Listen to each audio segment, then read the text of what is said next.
일개 사원들이 뭘 하는지 일일이 체크해야 직성이 풀리는 사장님들이 있습니다. 이를 현대에서는 마이크로 매니지먼트라고 하죠. 그런가 하면 너무 신출귀몰해서 알트탭 신공을 미처 하기도 전에 어느샌가 뒤에서 기습을 하는 임원들도 있습니다.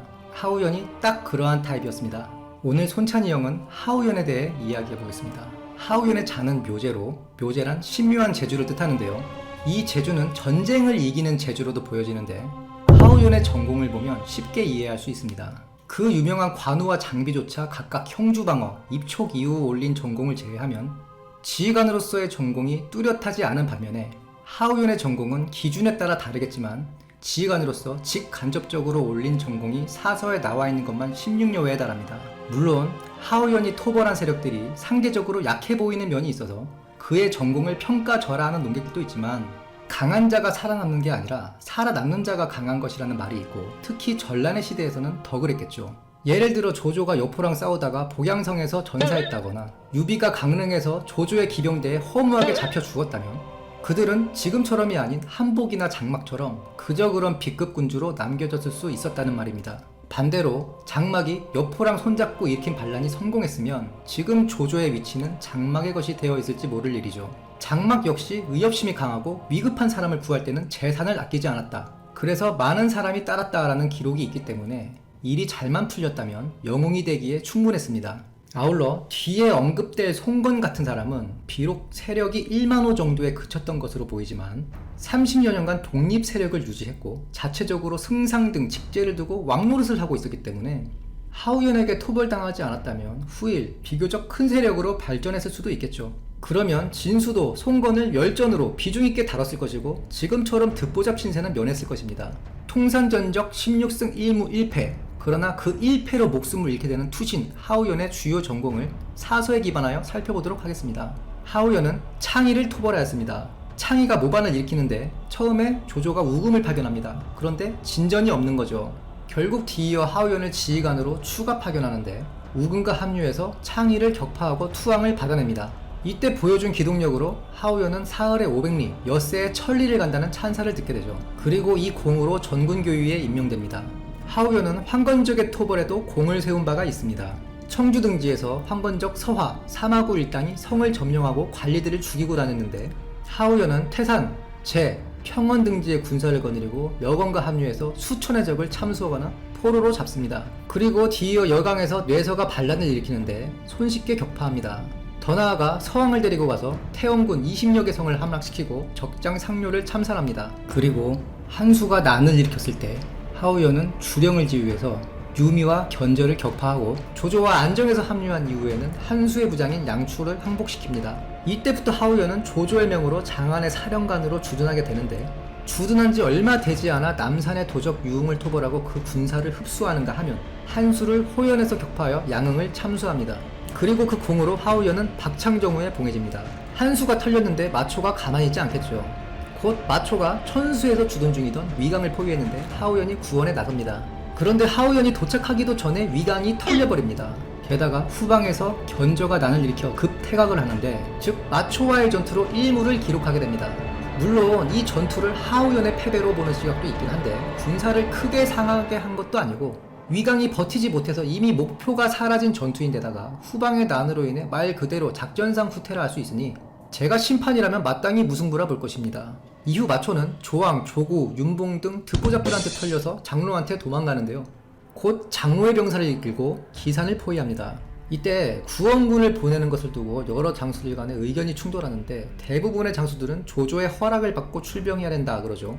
다만 하우연은 업성까지 왕복 4천리나 되는데 어느 세월에 보고를 하고 앉았냐며 즉각 장합을 지휘하여 복이 5천명을 거느리고 구원에 나서게 되는데 위수에서 장합을 만난 마초가 깜놀해서 퇴각을 해버립니다. 그래서 병장기를 공짜로 수거하죠. 하우연은 뒤이어서 합류하는데 이번에는 한수의 군량을 빼앗고 20여리까지 추격하게 됩니다.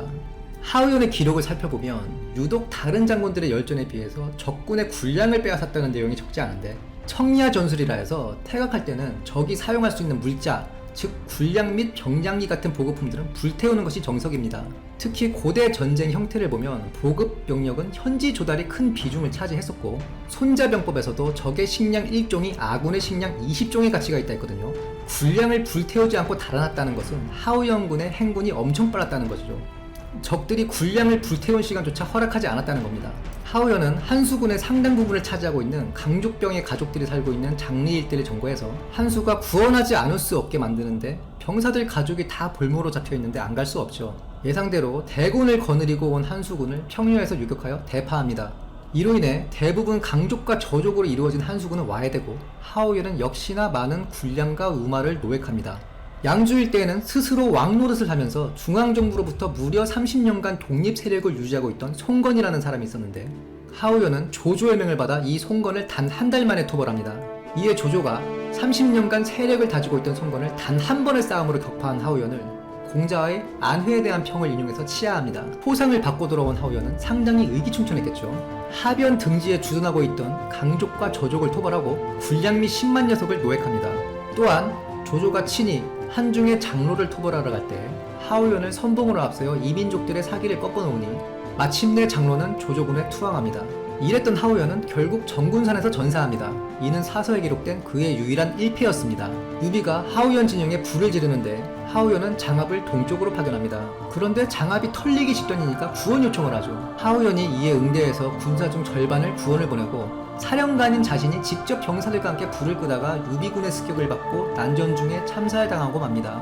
일찍이 조조가 하우연에게 조언을 한 걸 의역해보자면, 무릇 대장이라 하면 몸을 좀 사릴 때도 있어야 되는 거고, 용감한 건 좋은데 머리를 좀 쓰고 낄낄빠빠를 해야 된다. 너 그렇게 전방에 빨빨빨 돌아다니다가는 언젠가 골로 간다 라고 조언을 하였는데, 하우연의 죽음이 참으로 이와 같았습니다. 총나라 2대 황제 유선의 황후는 장비의 딸이고, 그 장비의 딸은 하우연의 조카입니다. 그러니까 하우연의 조카 사위가 바로 장비라는 얘긴데, 이 사연이 말이 많습니다. 장비 보쌈설과 정략교론설이 첨예하게 대립하는데요. 장비 보쌈설은 위략의 기록을 근거로 장비가 당시 고향집에서 나무를 하던 하우씨를 보쌈해서 아내로 삼았다는 것이고, 정략교론설은 조조가 유비와 그 부하들을 포섭하려고 장비와 하우연의 조카딸을 혼인시켰다는 주장입니다. 우선 위략에 따르면 장비와 하우연의 조카딸이 혼인을 한 때가 200년으로 나와 있는데, 200년 당시는 조조가 원소와 막 대치를 시작하면서 조조를 척살하려고 한 동승일파가 처형되고, 유비가 원술 토벌을 빌미로 조조 곁을 떠나 서주에 주둔하고 뻐기다가 조조한테 털리고, 처자식과 관우가 조조에게 사로잡히는 그때입니다.